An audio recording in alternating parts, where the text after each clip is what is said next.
सोए हुए हिंदुओं को कोई जगा नहीं सकता, बड़ी से बड़ी शक्ति भी नहीं जगा सकती। एक छोटा सा उदाहरण दे रहा हूँ, अभी 2024 का, ज़्यादा पुराना नहीं, इतिहास की बात नहीं कर रहा हूँ आज। 2024 में आपको मालूम है लोकसभा का चुनाव हुआ। उत्तर प्रदेश में 80 में से सिर्फ 33 सीटें मिली बीजेपी को और 37 सीटें 37 समाजवादी पार्टी को।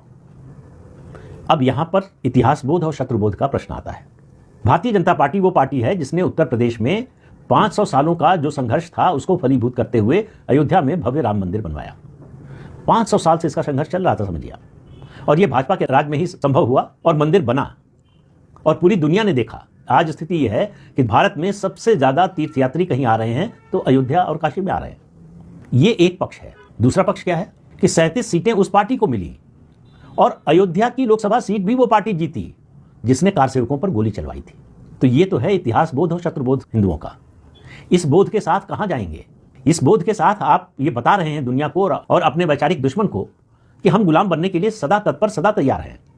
हमको कोई फर्क नहीं पड़ता कि हमारे साथ क्या अत्याचार हुआ, हमारे लोगों को कैसे मारा गया, हमारी घर की महिलाओं के साथ कैसे बलात्कार हुआ, कैसे जबरन धर्म परिवर्तन कराया गया। अरे हम तो आज भी अजमेर की दरगाह में चादर चढ़ाने जाते हैं। उस दरगाह के नीचे शव रखा हुआ है, शव के ऊपर चादर चढ़ाकर क्या मन्नत मांगते हैं, जबकि इस्लाम धर्म कहता है कि जो गैर मुस्लिम हैं उनकी दुआ कबूल नहीं होगी। एक बात।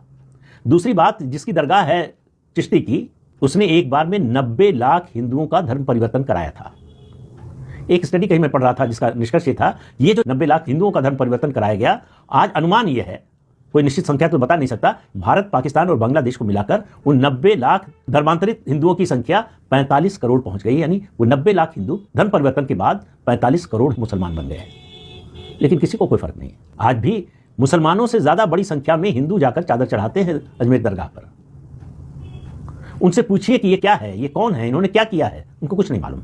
धर्म परिवर्तन का जितना बड़ा अभियान चलाया गया उसके बारे में कोई जानकारी हिंदुओं को नहीं है, और जिनको है उनको फर्क नहीं पड़ता। वो सेकुलर हो चुके हैं और आडवाणी जी की भाषा में कहें तो सूडो सेकुलर हो चुके हैं। उनको हिंदू धर्म से तो नफरत है, उसमें कमी है, लेकिन इस्लाम में कभी कुछ बुरा नहीं लगता, सब अच्छा लगता है उनको। उनको लगता है इस्लाम की प्रशंसा करने से उनको मॉडर्न माना जाएगा, प्रगतिशील माना जाएगा, दकियानुसी नहीं माना जाएगा, साइंटिफिक टेम्पर वाला माना जाएगा।